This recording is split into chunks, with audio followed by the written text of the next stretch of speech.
Shalom Aleichem, Rabbi Kovacs here. Yesterday in Mishnah Yomi land, we entered chapter 3 of Sanhedrin, getting back to the procedure of choosing justices for monetary cases. Mishnah Bet continues that theme. Amar lo, one litigant said to the other, Ne'eman alai Abba, I trust my father to serve as a judge, which is not normally done because they're related. Ne'eman alai Avicha, and I trust your father to serve as a judge. Again, also not normal, they're related. Or he says, Ne'emanin alai Shlosha roe bakar. I trust these 3 cattle shepherds, herders, to be our judges in this dispute. Now that's a bit of a stretch because normally people dealing with cattle are away from the yishuv, they're out of town for quite a lot of time, they're not in the base medrash necessarily, they're not necessarily doing daf yomi, they didn't really have Mishnah Yomi back then, so they weren't necessarily bucky, they weren't necessarily fluent in monetary law, but he accepted them even though they're not great judges. Now the question is going to be, if he doesn't like the outcome, could he then retract and ask for real judges, for qualified judges who really know halacha to retry the case? Rabbi Meir says, Yachol lachzor bo. Rabbi Meir says he can retract. He accepted judges that are not normally accepted, either because they're related or because they're not fluent in halacha and Jewish law.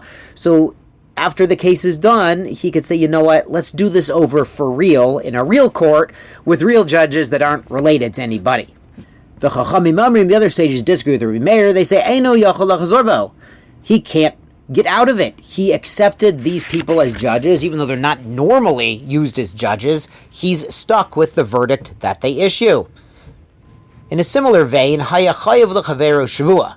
If one litigant has to make an oath to another, there are many cases you mentioned in Bava Metzia where an oath is required. For instance, modeh b'miktsas hataina. Someone admits partially. So Reuven saying, you owe me 200, and Shimon says, I don't owe you 200, but I owe you 100. So then he needs to make a shvua that he in fact owes only 100 and not the full claim of 200. So in such a case, someone owes a shvua. Va'amar lo, and the other guy says, Dorli b'chaye roshecha. You don't need a formal shvua. You can simply make a door, a neder, b'chaye roshecha, by the life of your head. You can swear by your life, which is not a real binding oath. It's sort of, I'm affirming, I'm standing up to the fact that this is true. Rabbi Meir Omer Yachol lachzor bo. Rabbi Meir says after he has the other litigant make such an informal, non-binding, non-serious oath, he can say, you know what, let's go to court and have you hold a Sefer Torah and make a real serious oath just to make me feel comfortable. The other sages again say, Eino Yachol lachzor bo. Once you've made the opponent in court, you've said, I'll accept such an informal, non-binding oath. You can't then drag him to court to make a serious binding oath holding a Sefer Torah. Now on to chapter 3, Mishnah 3. Ve'elu hen hapasulin. These people are disqualified from serving as judges or giving testimony in court. We referred to this briefly in Mishnah Aleph. We didn't explain what they are. Hamisachek bekuvia, someone who rolls the dice, a gambler. Hamolve beribit, someone who loans to Jews with interest. We discussed in Bava Metzia that loaning money with interest is not inherently evil. It's sort of naturally how economics and business work. Money makes money. But Am Yisrael is considered one big family, and you wouldn't lend your own brother or sister with interest. You might lend a stranger with interest, but not your own brother and sister, which is why ribit, interest, is forbidden between Jews, but allowed when Jews are lending money to non-Jews. Umafriche yonim, those who make the doves fly. And either it means it's a form of gambling by racing, like dove racing, similar to horse racing, but, low budget, or it's people who would whistle or offer treats to entice doves who belong to a certain person to come out of their nest and then be captured. So he's stealing doves from other people. We mentioned how dovecotes work in Bava Batra, and finding a little dove hopping around close to a nest means it's probably from that nest. The Sochrei Shvit, and those who are doing business with Shvit, with sabbatical year, 7th year produce. Recall that the Torah in Vayikra chapter 25 says that on that 7th year, that sabbatical year, we let the land just lay fallow. We don't plant, we don't plow, and whatever comes up is available for everyone to share, meaning a person can't take it and then go sell it in the market. Nowadays in Eretz Yisrael, Baruch Hashem, there's a whole system, there's a whole matzav set up where farmers, really the Beit Din, the court, can take some produce and sell it sort of indirectly on behalf of the farmers and make sure the farmers are taken care of on the 7th year and that there's no isser of shvit that's being violated. Rabbi Shimon explains this shvit issue a little better. Batchila, originally, hayu korinotan osfei shvit. Originally, they would call these guys who are suspected of dealing with shvi's produce gatherers of 7th year produce, but misha rabu ha'onosim, once there was an increase in the anosim, the oppressive tax collectors. Foreign governments were coming in and appointing tax collectors to go to people's fields and demand payment, or else the government would take their property.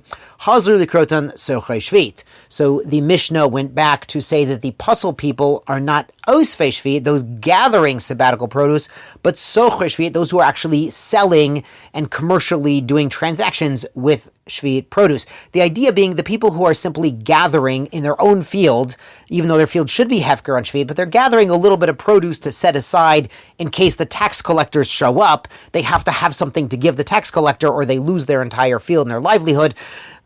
Our sages decided it's problematic on shvit, but it's understandable and it's not such an isser that we're going to penalize people and say they're not fit to be judges or witnesses, because what they're doing is simply trying to save their own field. Whereas somebody who's collecting merchandise and produce and then going out and selling it to other people, that's a different madrega of Shemitah problems. So that one would still be a problem. Amar Rabbi Yehuda, a Matar Yehuda says, going back to the gamblers, when are gamblers ineligible to be judges or witnesses? Bizman she'ein lehem umanut elahi, when they don't have another profession, when they don't have a day job making their money. So they're actually making money by gambling and being a card shark and playing poker. That's their parnasa. Aval yesh lehen umnut shalohi, if during the day they're an accountant or a doctor or a lawyer, but they happen to have every Tuesday night, they have a little club and they play poker, ksherin, they would still be acceptable as witnesses. Now the Gemara explained they're still osek b'yeshuvo shel olam.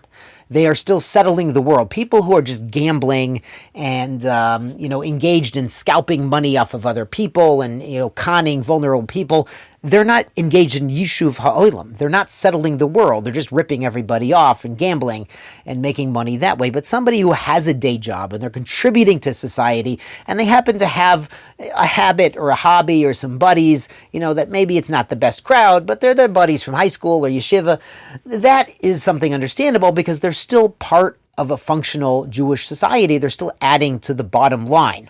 So it's a real musar for us. I mean, I would say for all of us, but you guys, tzaddikim, as I'm saying for myself, we all have problems and we all have, things we shouldn't really be wasting our time on. And that we should work on. But at the end of the day, if we're spending a lot of time and energy supporting a Jewish family, making sure our children get a Jewish education, supporting institutions of Jewish education, learning Torah, teaching Torah, encouraging other people to learn Torah, we are involved in Yeshuva Sha'olam, and that's something to be proud of, even if at the same time we have some habits that maybe we could do a little better. Shar kochachem, tiskulu mitzvot.